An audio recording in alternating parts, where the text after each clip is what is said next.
आता हे सगळं चालू असताना ही मोडस ऑपरेंडसी आहे की पोलीस स्टेशन हाताशी धरायचं, वाटेल तेवढे गुन्हे दाखल करायचे, मारहाण करायची, अगदी पोलीस स्टेशनमध्ये जाऊन पण कधी कधी मारहाण करायची आणि त्याला परत आपल्या कारखान्यावर आणायचं. पण परत कारखान्यावर आणताना डॉक्टर कसा काय डिस्चार्ज करेल? डॉक्टर तर म्हणेल की ही इज नॉट अनफिट. मग त्यावेळेला त्याला मेडिकली फिट असल्याचं प्रमाणपत्र देण्यासाठी रणजितसिंह नाईक निंबाळकर हे त्याच्यावर दबाव आणणार.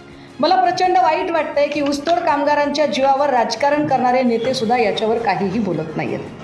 हा ऊसतोड कामगारांचा जिल्हा जिथून की राज्यभर वेगवेगळ्या साखर कारखान्यांना कामगार पोचतात आणि राज्यभर जिथे पोचतात तसेच ते उपलवेचा जो कारखाना आहे, जो रणजितसिंह नाईक निंबाळकर यांचा कारखाना आहे, याही कारखान्यावर अनेक ऊसतोडीचे मजूर आणले जातात.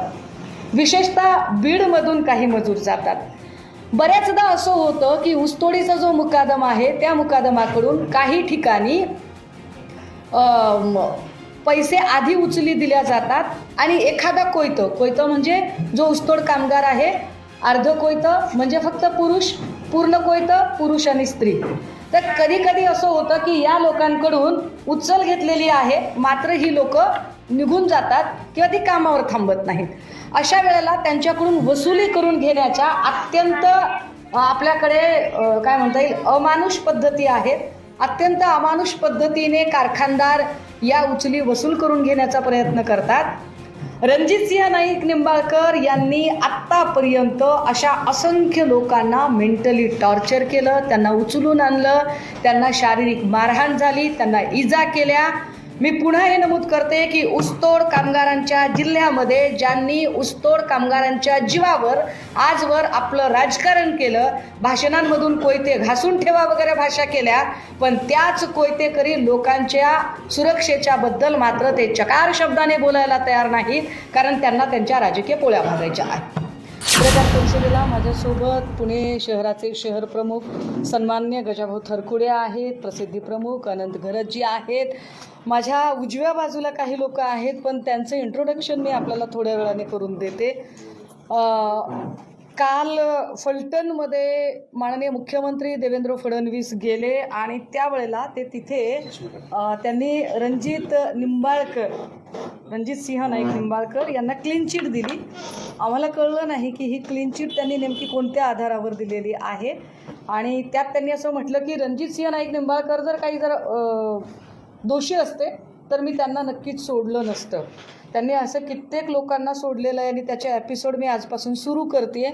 2 दिवसांनी मी अजून एक महत्त्वाचा की देवेंद्रजींच्या ताफ्यात असणारा, देवेंद्रजींच्या छत्रछायेखाली असणारा केवढा मोठा गुंड देवेंद्रजी, ज्याच्यावरती किमान 100-150 केसेस आहेत, असा माणूस देवेंद्रजींच्या सोबत कसा फिरतो हेही मी 2 दिवसांनी पूर्ण पुराव्यांसकट सांगेल. पण तुर्तास ही सुसाईड नोट आहे, जी सुसाईड नोट सगळीकडे फिरली. संपदा मुंडेची जी सुसाईड नोट फिरली त्याच्यामध्ये हातावर तिची सुसाईड नोट आणि दुसरं हे जे पत्र तिने इन्क्वायरीच्या संदर्भाने लिहिलेलं होतं. या पत्राचा जर हँडरायटिंग बघितलं तर संपदाची बहीण असं सांगते की हे हँडरायटिंग आणि तिच्या हातावर लिहिलेलं हँडरायटिंग याच्यात फरक आहे आणि ते हस्ताक्षर हे अजिबात संपदा मुंडेचं हस्ताक्षर नाही. हा पहिला मुद्दा. दुसरं असं की या सगळ्यांच्या मध्ये गोपाल बदने आणि प्रशांत बनकर या 2 लोकांची नावं घेतली गेली. गोपाल बदने आणि प्रशांत बनकर ही 2ही माणसं हजर झाली. मला कायम प्रश्न पडतोय की जेव्हा कधी एखादी हाय प्रोफाईल केस असते तेव्हा हाय प्रोफाईल केसमधला जो कोणी गुन्हेगार आहे, आरोपी आहे, तो स्वतःहून कसा काय तिकडे हजर होतो. एकाही हाय प्रोफाईल केसमधल्या गुन्हेगाराला किंवा आरोपीला पोलिसांनी अजिबात अटक केलेली नसते. हे फार विशेष आहे.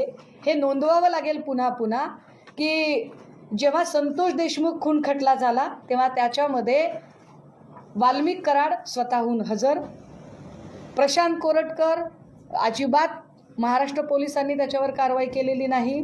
त्याला बाहेरच्या लोकांनी, कर्नाटक तेलंगणाच्या लोकांनी अटक केलेली होती. अशी कितीतरी आपण गुन्हे सांगू शकू की हाय प्रोफाईल केस असेल तर आरोपी स्वतःहून अटक होतो. याचा अर्थ काय? आधी 2 दिवस यांची सगळी व्यवस्थित मॅनेजमेंट होते का? आधी व्यवस्थित बाहेर येऊन बोलाचाली होते का की आम्ही आता हजर होणार आहोत आणि हजर झाल्यानंतर मग आम्हाला तुम्ही कसं बाहेर काढणार आहात ते करा. कारण ज्या पद्धतीने प्रशांत बनकर आणि गोपाल बदने हे हजर झाले, त्यांच्या हजर होण्याच्या मागे आम्हाला खूप साऱ्या गोष्टी संशयास्पद वाटतात. या गोष्टी आम्हाला संशयास्पद का वाटतात? कारण 4 पानी सुसाईड नोटमध्ये संपदा मुंडे असं सांगतात की माझ्यावर प्रचंड दबाव येत होता, मला काही लोकांना फिजिकली फिट आहेत असं सांगायला सांगितलं जात होतं. हे फिजिकली फिट असणं काय प्रकरण आहे? तर बीड जिल्हा हा ऊसतोड कामगारांचा जिल्हा आहे. मला प्रचंड वाईट वाटतंय की ऊसतोड कामगारांच्या जीवावर राजकारण करणारे नेते सुद्धा याच्यावर काहीही बोलत नाहीत. हा ऊसतोड कामगारांचा जिल्हा जिथून की राज्यभर वेगवेगळ्या साखर कारखान्यांना कामगार पोचतात आणि राज्यभर जिथे पोचतात तसेच ते उपळवेचा जो कारखाना आहे, जो रणजितसिंह नाईक निंबाळकर यांचा कारखाना आहे, याही कारखान्यावर अनेक ऊसतोडीचे मजूर आणले जातात. विशेषतः बीडमधून काही मजूर जातात. बऱ्याचदा असं होतं की ऊसतोडीचा जो मुकादम आहे त्या मुकादमाकडून काही ठिकाणी पैसे आधी उचली दिल्या जातात आणि एखादा कोयतं म्हणजे जो ऊसतोड कामगार आहे, अर्ध कोयतं म्हणजे फक्त पुरुष, पूर्ण कोयतं पुरुष आणि स्त्री. तर कधी कधी असं होतं की या लोकांकडून उचल घेतलेली आहे, मात्र ही लोक निघून जातात किंवा ती कामावर थांबत नाहीत. अशा वेळेला त्यांच्याकडून वसुली करून घेण्याच्या अत्यंत आपल्याकडे काय म्हणता येईल अमानुष पद्धती आहेत. अत्यंत अमानुष पद्धतीने कारखानदार या उचली वसूल करून घेण्याचा प्रयत्न करतात. रणजितसिंह नाईक निंबाळकर यांनी आत्तापर्यंत अशा असंख्य लोकांना मेंटली टॉर्चर केलं, त्यांना उचलून आणलं, त्यांना शारीरिक मारहाण झाली, त्यांना इजा केल्या. मी पुन्हा हे नमूद करते की ऊसतोड कामगारांच्या जिल्ह्यामध्ये ज्यांनी ऊसतोड कामगारांच्या जीवावर आजवर आपलं राजकारण केलं, भाषणांमधून कोयते घासून ठेवा वगैरे भाषा केल्या, पण त्याच कोयतेकरी लोकांच्या सुरक्षेच्या बद्दल मात्र ते चकार शब्दाने बोलायला तयार नाहीत, कारण त्यांना त्यांच्या राजकीय पोळ्या भाजायच्या आहेत.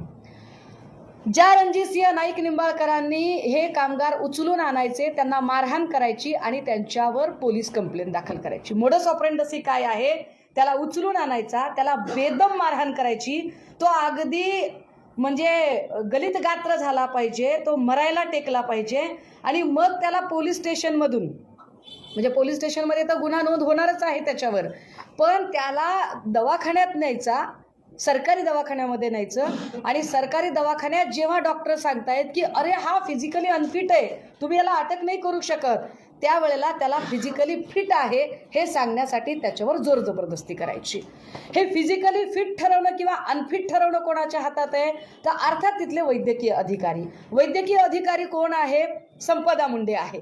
संपदा मुंडे जेव्हा सांगते की he is not physically fit, त्यावेळेला रणजितसिंह नाईक निंबाळकर आणि त्यांची लोक सांगतात की तुम्ही बीडच्या आहात म्हणून तुम्ही वाचवताय का? म्हणजे बीड हा काही स्टिग्मटाइज जिल्हा आहे का? बीडमध्ये माणसं राहत नाहीत का? बीडमधल्या माणसांना काळीज नाही आहे का?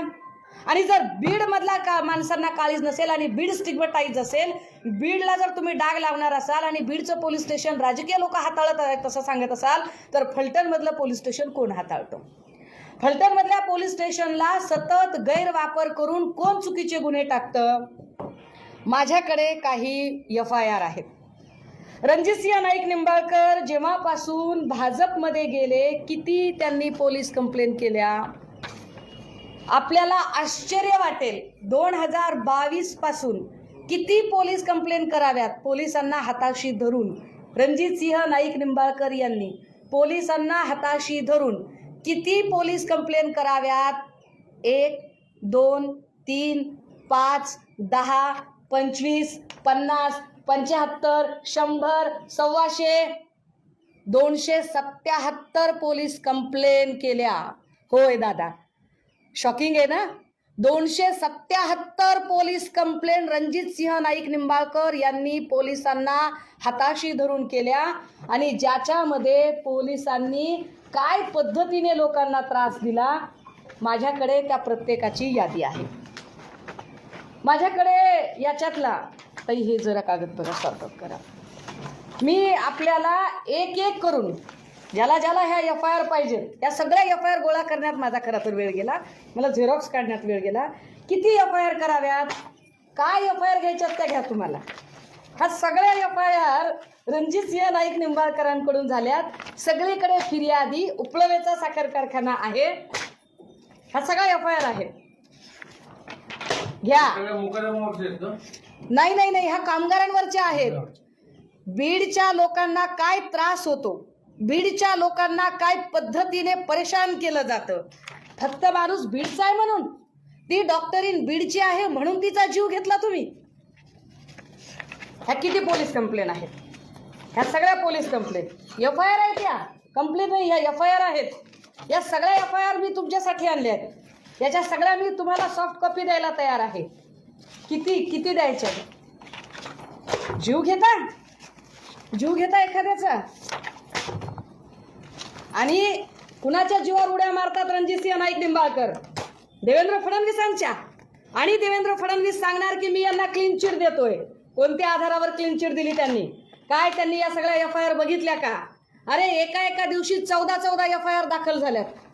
कोण पोलीस अधिकारी आहे ते, तो महाडिक कोण आहे, तो राहुल धस कोण आहे, बदने कोण आहे, जायपात्रे कोण आहे, हे सगळे पोलीस अधिकारी. तुम्ही म्हणता ना की बीड मधले पोलीस अधिकारी एकाच ठिकाणी ठेवले जातात.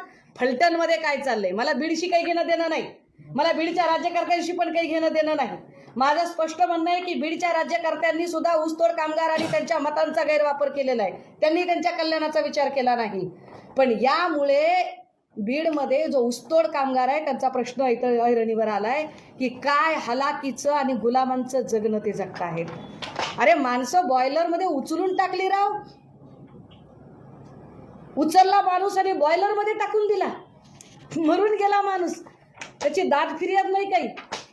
बरं, आता हे सगळं चालू असताना ही मोडस ऑपरेंडसी आहे की पोलीस स्टेशन हाताशी धरायचं, वाटेल तेवढे गुन्हे दाखल करायचे, मारहाण करायची, अगदी पोलीस स्टेशनमध्ये जाऊन पण कधी कधी मारहाण करायची आणि त्याला परत आपल्या कारखान्यावर आणायचं. पण परत कारखान्यावर आणताना डॉक्टर कसा काय डिस्चार्ज करेल?